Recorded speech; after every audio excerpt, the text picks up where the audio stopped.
Prior to the 2021 NBA draft, other than the consensus projected top picks, there was one particular prospect which specifically caught my attention, to the point that I had him going as high as number 6 in the big board / mock draft that I had on the channel. This prospect is none other than 6'10" Turkish big man Alperen Şengün. In fact, I even previously made a couple of videos breaking down Şengün's game while he was still in the Turkish league. I mean, personally, I just thought that there's really something special with how this guy approaches the game as someone who can dominate the post, create plays for his teammates, and display a very promising shooting touch, all while doing it in a tough and physical Turkish league where he also won MVP as a then 18-year-old. While Şengün doesn't necessarily have the exact qualities that someone would look for in an NBA big man, he doesn't appear to be that quick, athletic, or physically imposing at first glance. However, if you've been following the guy throughout the season, I'm pretty sure that you can attest to the fact that the Rockets have really made a good decision during draft night by sending 2 future first-rounders to the OKC Thunder in order to grab Şengün 16th overall. Well, yeah, Şengün's numbers might look like that of a typically reliable backup NBA center, as he's only putting up 9.2 points, 4.7 rebounds, 2.7 assists, and a steal per game. But the thing is, he has only been averaging less than 19 minutes played per game.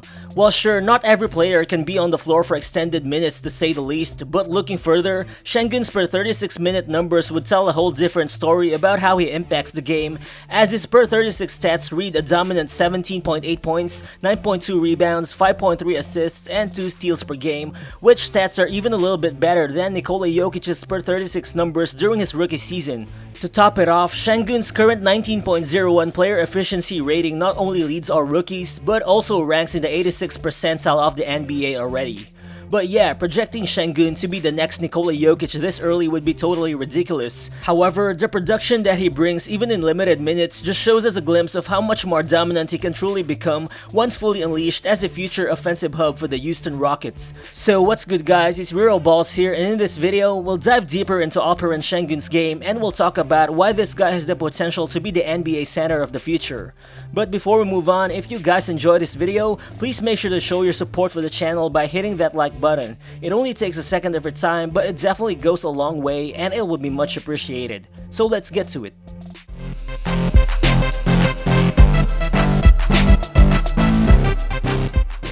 Well, the eye test never fails in basketball, and watching Şengün play, you can just see that he really has a knack for making things happen when he's on the floor. I mean, Houston's offense also looks smoother with players putting more emphasis on getting themselves open when Şengün has the ball in his hands. This is something that the numbers back up as well, as Houston's offense is a whopping 11.8 points per 100 possessions better when Şengün is on the floor as opposed to when he's on the bench. This point differential not only ranks first among all rookies, but also ranks in the 97th percentile in the entire NBA.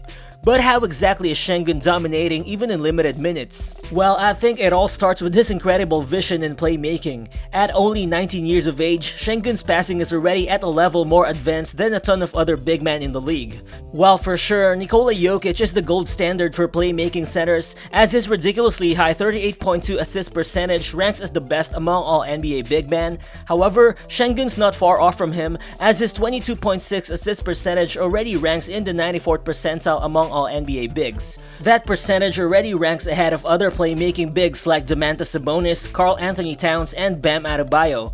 This is just a testament to how critical Şengün is to Houston's offense. Cause I mean, even when placed in varying offensive schemes, Şengün can pretty much read the floor at a very high level, while also having the ability to dish out any kind of pass imaginable on the court. Just like in this pick and roll play, as soon as Armoni Brooks receives the ball, Şengün already knows what he's gonna do next. He sets a pick, then he goes for the short roll, which attracts 2 defenders. This opens up space for him to make the nice no-look pass to KJ Martin for the easy dunk. Then here, as soon as Şengün receives the ball from the top of the key, he immediately surveys the floor. He makes quick eye contact to a teammate, then he takes one dribble before dishing out the precise bounce pass to the cutting Josh Christopher. Well, sure, Şengün's 18.4 turnover percentage is actually quite high, but I think this is actually to be expected for a rookie big man who improvises a lot as a playmaker simply because he distributes the ball like a point guard.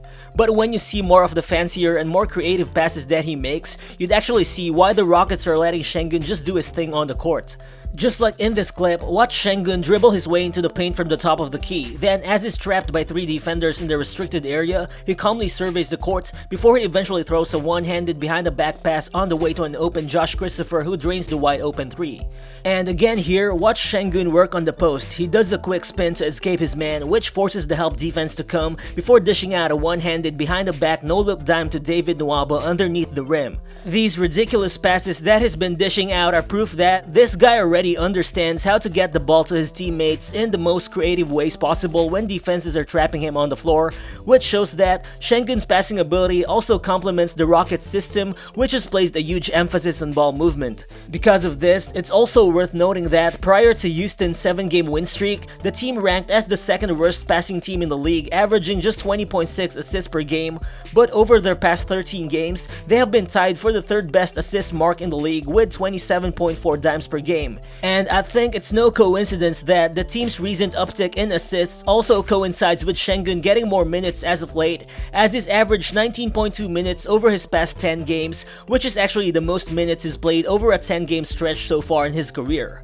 Another thing is, Şengün's playmaking brilliance has also allowed Coach Silas to deploy him more freely in other areas on the court, particularly on the post. I mean, not a lot of people probably envisioned the Rockets to be a post-up team this season with their current roster, but I'm glad that Coach Silas has been able to adapt his style to cater to the post-up monster that he has in Şengün. As according to Basketball Index, as of Şengün's first 29 games, he spent most of his time on the floor in post-up situations, wherein the 1.017 points per possession he generates on those plays actually ranks in the 80th percentile in the league, which is already a really efficient rate, especially for a rookie big man. Well, Şengün already came into the NBA with a special kind of footwork, which enables him to use some crazy pivots and spins to score against defenders, and the way he moves down on the low block may look funky most of the time, but it's definitely very smooth and effective. Just like in this clip, watch how Şengün works John Collins on the left block. He takes a couple of dribbles to back Collins down, then watch how he pulls a series of crazy pivots and spins, which eventually sets up the smooth right-handed scoop finish.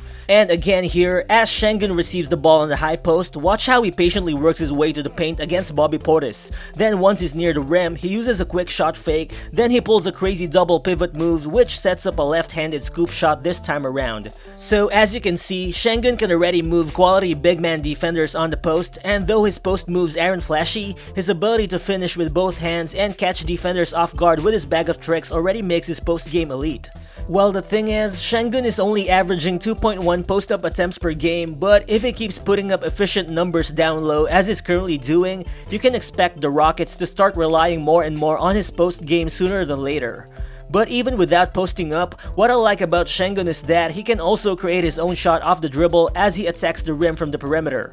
Just like here, watch how Şengün faces up against his defender one-on-one. He pulls one dribble, gathers the ball, uses his long stride, then finishes the tough lay-in shot even with the defense all over him.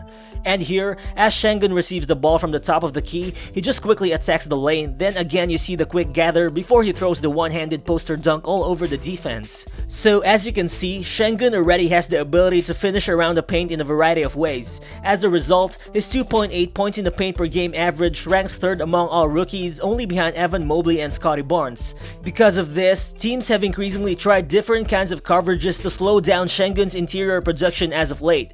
So I think it's only gonna be a matter of time before teams start forcing him away from the basket to try and make him beat him from behind the arc instead.